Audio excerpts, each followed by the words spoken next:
Welcome to this Halloween edition of the Radio of Horror Show here in Worcester, Massachusetts on WCW 91.3 FM. If you're not listening to this recorded interview while it broadcasts, hopefully you're catching it later on the Radio Horror YouTube channel.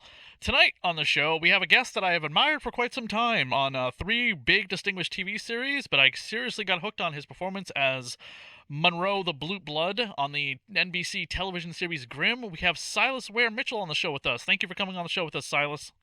Happy to be here. Thanks for having me.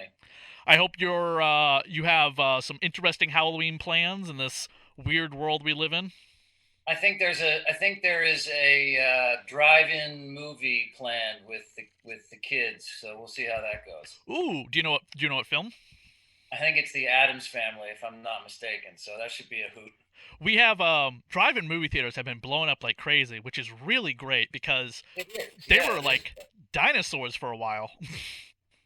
Yeah, they were basically flatlining. I mean, life support doesn't even do it justice, but that's one of the weird silver linings of this madness is the fact that something so cool and so retro is pumping again. That's pretty neat. Yeah, I've been to the drive-in 6 times this year, and the last time I went to the drive-in was like 3 years ago.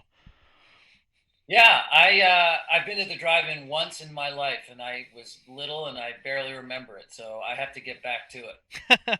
The first time I ever went was I saw Splash and well, I wasn't supposed to watch Splash, but I was hiding underneath a blanket. But the first movie was The Jungle Book. I think it was a reissue of The Jungle Book. Oh yeah, right on. That's cool. That's a funny double feature. Yeah, but it is funny when you thought about it then. But now you look at Disney Plus; they're both on Disney Plus. That's interesting. Yeah. Cross marketing even in those days. Exactly. What was getting into the strange and unusual? What was a film or a TV series that made you want to become an actor, or did you not want to be an actor and be something else, and you kind of fell into it? Wanting to be an actor was something that it was a kind of falling into, but it was a very early falling into, and it just stuck with me. I just did school plays. It was funny doing Grimm because the first play that I ever did in my entire life, I played Hansel and Hansel and Gretel. And then to wind up on Grimm, which at that time, well, still is probably the most visible and sort of quote biggest thing I've done. It was really funny. It was kind of full circle. Like the first thing I ever did, in whatever year it was, literally third grade, wearing like lederhosen and red and white striped suspenders. There's a picture somewhere that I tried to bust out during Grimm, but I couldn't find it. But it exists of me in these little sort of Bavarian shorts with these handmade, they're basically ribbons that were bobby pinned to look like suspenders, but they were red and white striped ribbons as Hansel. And then, 40 years down the road to be in basically another Grimm story was just odd and funny, kind of wonderful. Was Grimm a constant guarantee that they would get renewed every season? Was there like Absolutely not. no? No, no, no. It was nobody thought that it was even going to do anything. I certainly didn't. I was like, no way. This is too out there. It's too. I don't know. I didn't. I don't know if I'm a skeptic or if I'm. No, you're a realist. I mean, God, I mean, especially today, but even back then, you could never guarantee. And NBC has a history just like any other network of canceling stuff, whatever. I mean, God, how Yeah, many I mean, shows did they go and through with Grimm? With Grimm, like Dracula got well, canceled, look. Constantine. Here's the deal. I'll give you the basic setup here. Is that Grimm was there were no stars. We were uh, doing a show with special effects that we had not figured out that were wound up being fundamental to the story, but we had not figured it out. Any new show is on training wheels, but it's like having a freight train on training wheels because of the amount of money and people and energy that has gone into it. But once you start shooting, you're building the car as you're driving. So we were just in mayhem. We were shooting, I think, the 6th episode or something, maybe a little bit farther down, maybe like 7th. I can't remember exactly when we were premiering. Okay. And so we originally were on Friday nights. Right. And I remember the World Series was on at the time. And I think it was St. Louis versus Boston. It would have been the 2011, I think, World Series. I don't. Yeah, I don't. I live in Massachusetts. I should remember who was if we were either 11 or 12. We started shooting in 11. Yeah. Maybe it was Texas and St. Louis. Maybe that's what it was. Anyway, I think it was actually the Rangers for some reason. Anyway, the point is, there was no way that the World Series was going to go past Thursday because that was Game 7. Mm-hmm.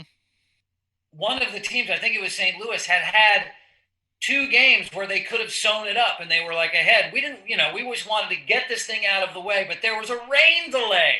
There was like a postponement of a game so that if it were to go to Game 7, it would be on Friday night, the night that we were premiering the pilot. The schedule of the World Series was pushed, but even before it got to Game 7, there were 2 chances for one of the teams to win and make Game 7 not happen. And both of those times, the other team came back and won. So I only remember this that well because my heart was in my throat because I really was like, we cannot go up against Game 7 of the World Series. Game 7 was on Friday night because whatever team it was came back and won twice to force a Game 7 that had been pushed because of a postponement of a game. And there we were. And I basically was like, well, this was fun while it lasted. The death bell for shows on Friday nights is very high. Yeah, I mean, Friday night is the graveyard, but it's also, it was our pilot. It was our first, and nobody knows who we are. And it was like, there's no chance. There's no stars. Nobody knows who we are. They didn't really promote it. We were basically, I thought, done before we started. And lo and behold, clearly the people who are an audience for a show like Grimm are not an audience for baseball. And we got lucky. And we kept getting lucky. And after 2 or 3 seasons, I think 4 and 5, we pretty much knew. But we did not know we were going to get renewed after season 1. We did not know we were going to get renewed after season 2. But season 3, 4, 5 felt pretty secure. And then NBC was really gracious and they said, we're going to pull the plug, but we're going to give you a last 13 episodes. So we did, I think it was 6.5 seasons. After season 6, they said, we're going to give you 13 more episodes so you can really close it out, close the stories, close the book, and give it a real ending. And I thought that was very cool of them to do because we had a hard road. They kept moving us around and the fans followed us, man. The fans followed us, kept us going. Oh, yeah, absolutely. I had missed the first season when it originally aired, but a girlfriend at the time told me about it, and she's like, you have got to see this show. And I had a flip of a coin. It was either going to be Grimm or it was going to be Once Upon a Time, so I went with Grimm, and I'm so glad I did. I think it's so funny. We saw each other at like the first or second Comic-Con because we came out in the same year, and it was like the Sharks and the Jets. It was really funny. Yeah. The 2 fairy tale shows facing up, they were much more like star-studded and fancy. And I always called us the little weirdo that could, because we had this really interesting premise that paid off in the long run as far as generating a lot of stories. It was formulaic in its way, to be sure, but I think the underlying premise is really rich. And it was fun as hell. We did 123 episodes. I've never done that before, playing the same character for 6.5 years. It was great. Wouldn't trade it for the world.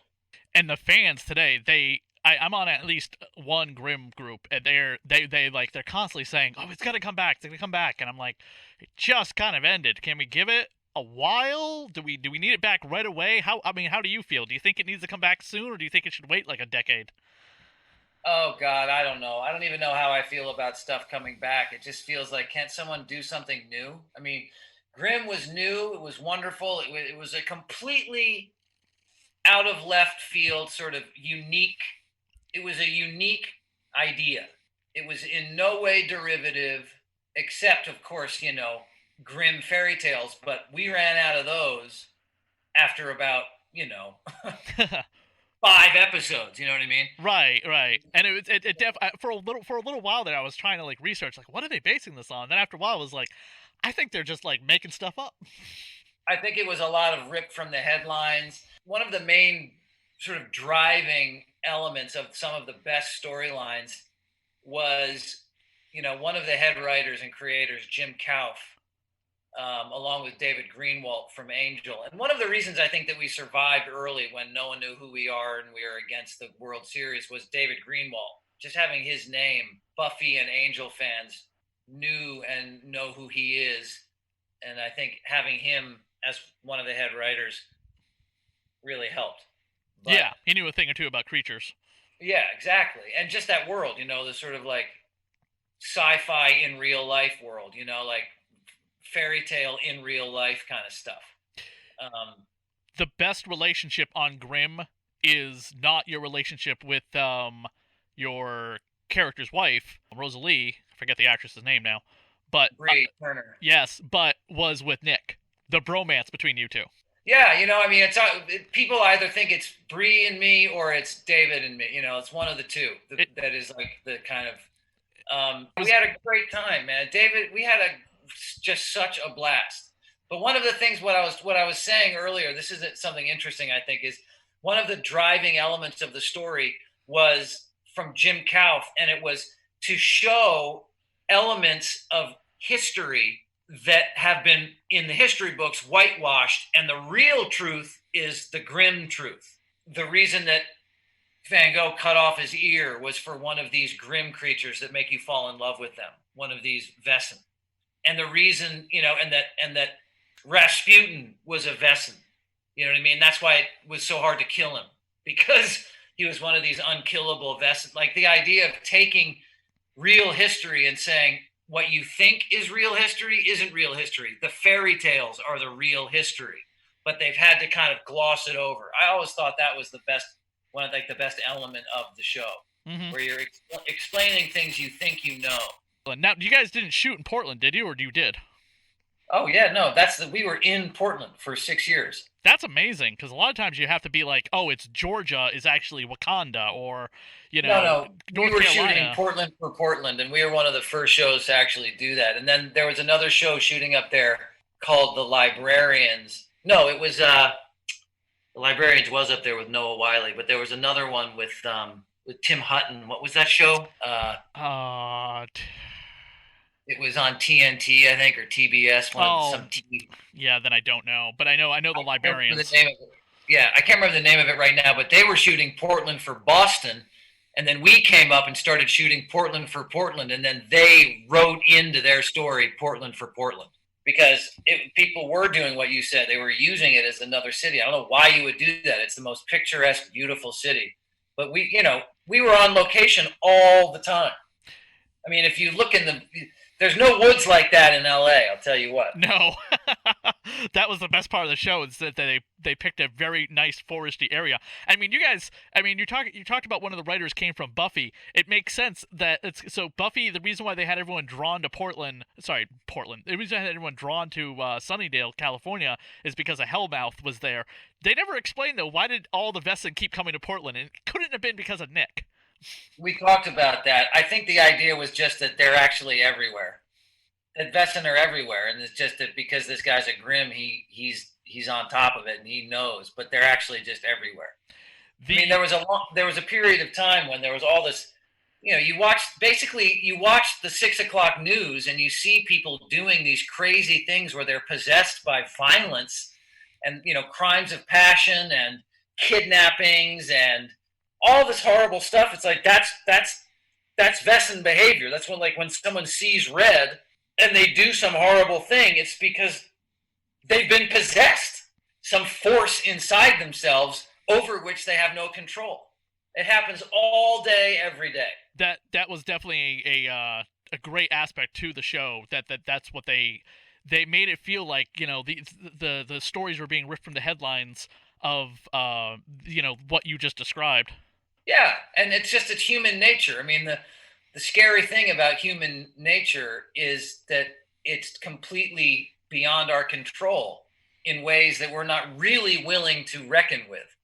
We live in this illusion of control of our lives, but the control we have over our lives is a very, very, very narrow bandwidth of control. Like, I can choose to throw my shoes out the window, right? Or not.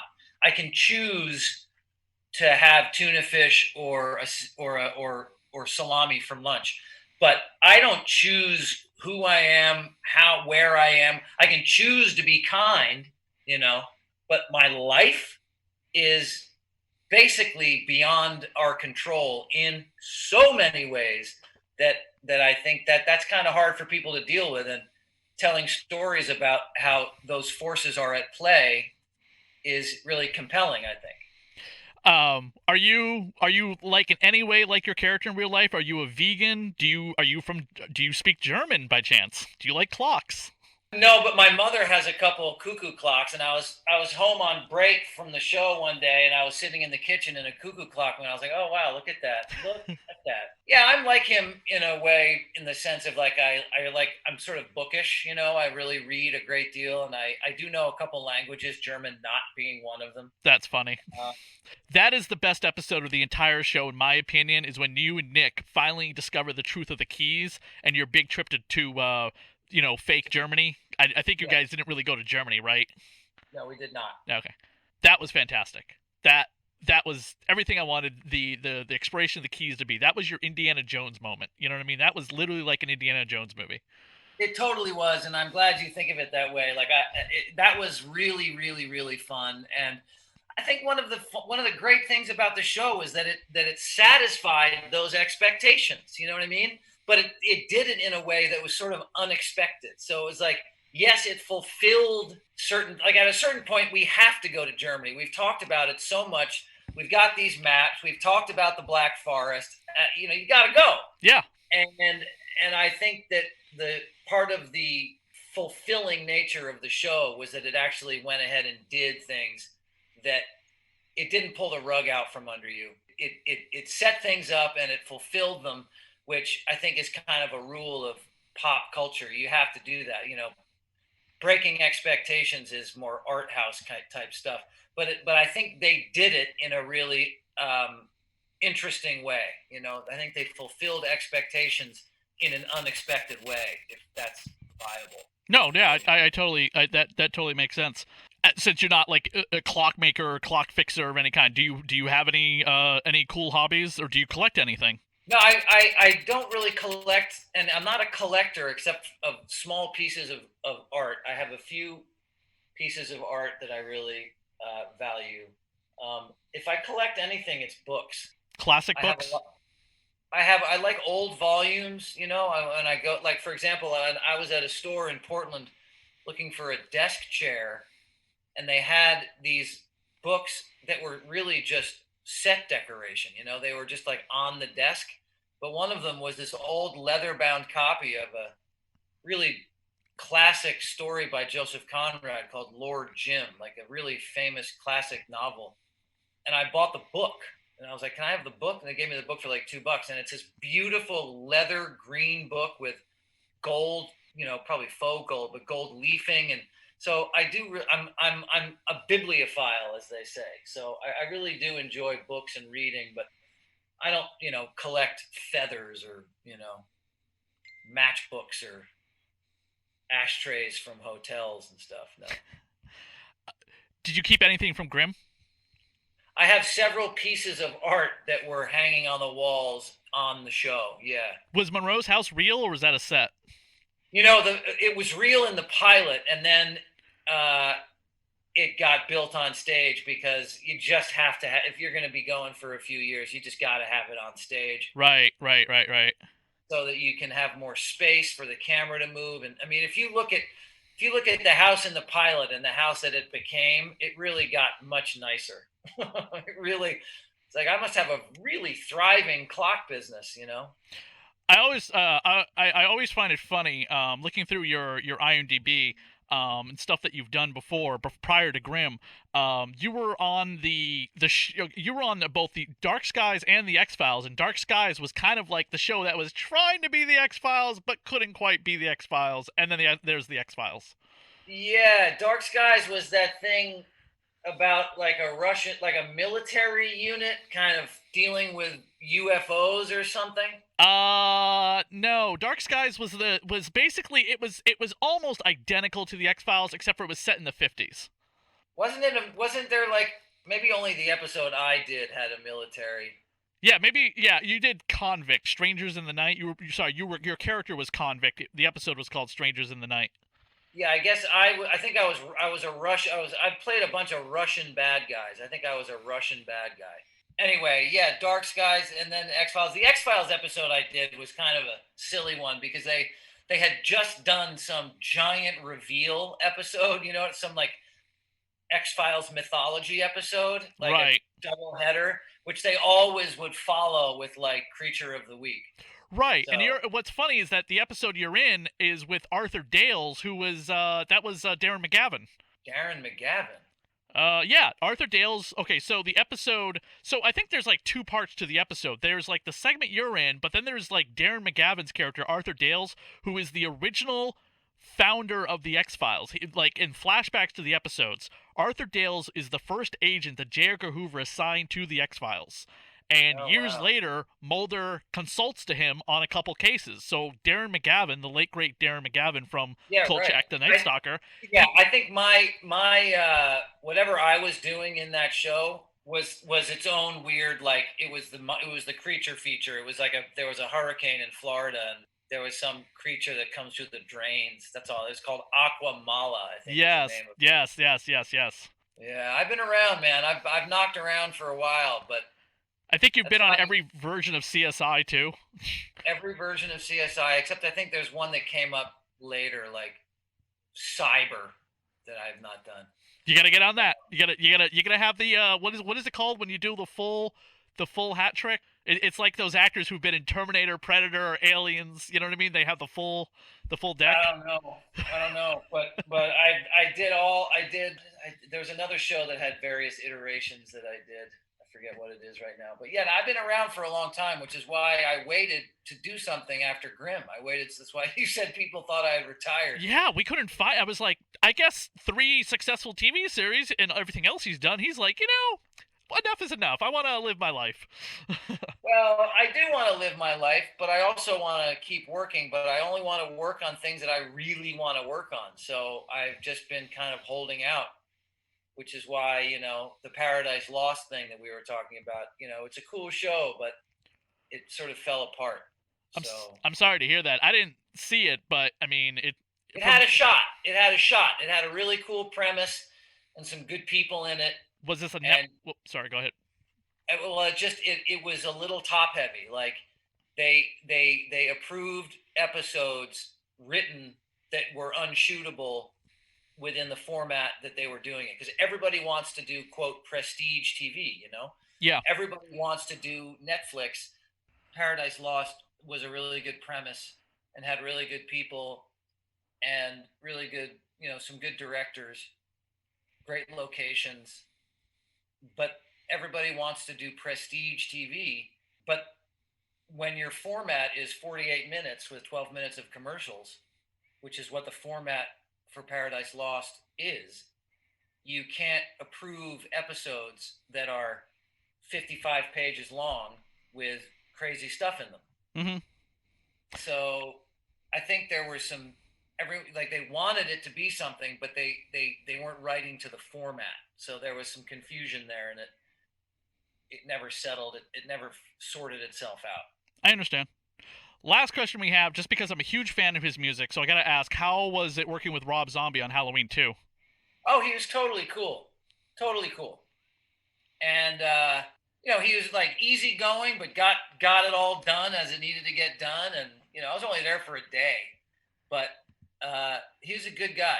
He's a really solid guy. Knew what he wanted, wasn't pushy or screamy, or he was very like, given how his music is, you'd think that he would be kind of a wild man, but he's not. He's very kind of sort of deliberate and funny, and he's a good guy.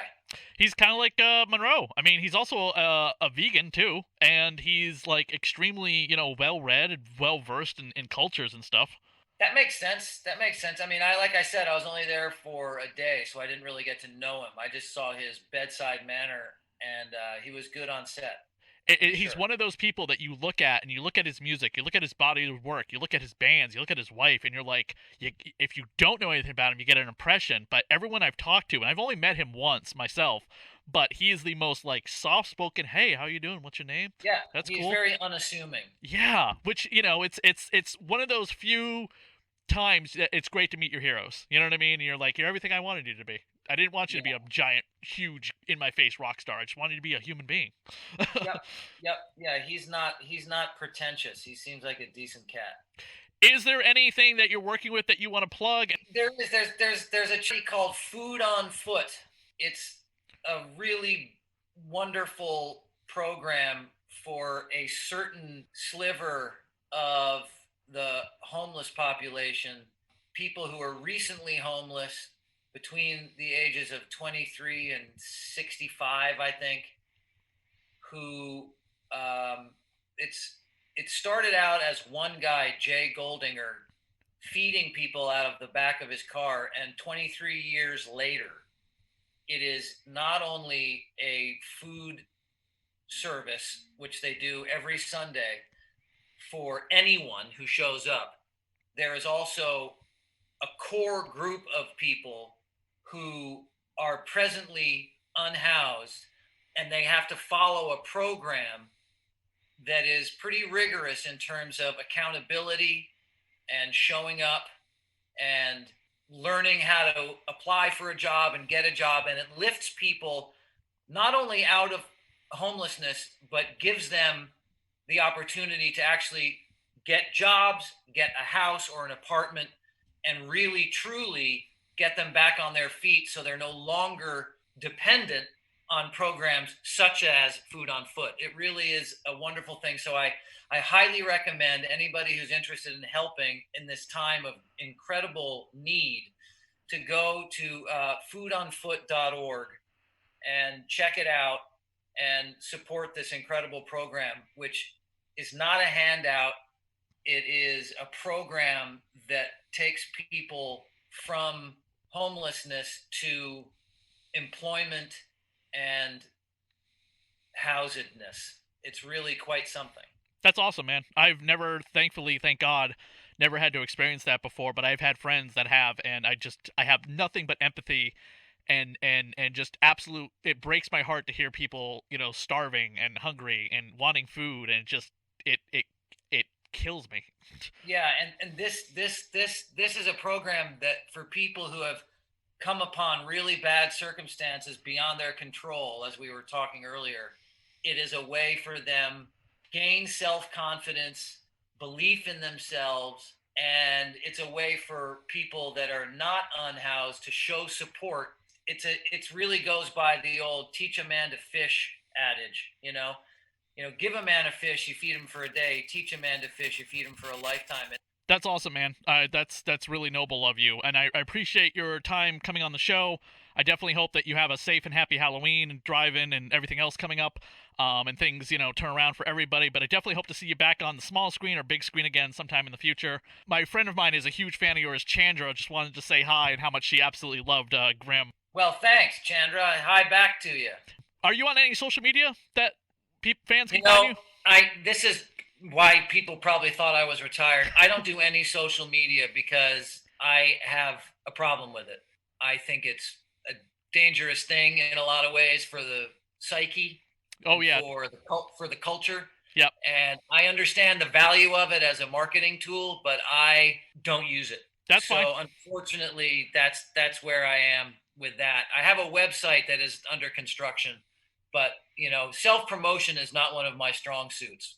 I'm sure fans would definitely love to see you whenever this can happen again, conventions and get signed autographs and stuff like that as well. I will, as soon as all this nonsense clears and we can get back to normal. I expect to do a bunch of conventions both here and overseas. We just got to get the clearance. Right, of course, of course. Hey, yeah, let me, keep your agent in touch with me, and I will, your manager or whoever I've been talking to, and because I would definitely love to buy a 8x10 to hang on the wall. Great. I'd love to meet you in person sometime, so I'll definitely do that. Come up here to Massachusetts whenever it's clear. Definitely, we I've got spent Salem. a great deal of my life in New England, so I miss it a lot. So I'll be back at some point for sure. I'll take you on a tour. Just let me know. All right. Take care. Thanks. Thank you, Silas. Have a great. You too, man. Bye. Bye-bye.